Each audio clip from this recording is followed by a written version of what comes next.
Սիրելի հայրենակիցներ, ձեզ հետ միասին եւ ձեզ համար սկսում եմ տեսաշարք նոր, որը կկոչեմ Նիկոլի փուչիկները։ Ամեն անգամ, երբ նա ձեզ հերթական սուտը կմատուցի, 1 րոպե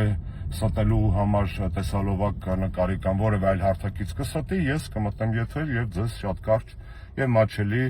կբացատրեմ, կներկայացնեմ, ձեր ուշադրությունը կհրավիրեմ այդ ստի վրա։ Եվ այսպես սկսենք նրա վերջին ստից, ասում էր, որ դե նախկին նախագահները լուծող էին, Արցախյան հարցը թող լուծեին։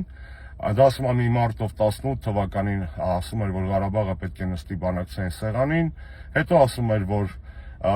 Ղարաբաղը Հայաստանը եւ վերջ, Արցախը Հայաստանը եւ վերջ, հետո ասում էր, որ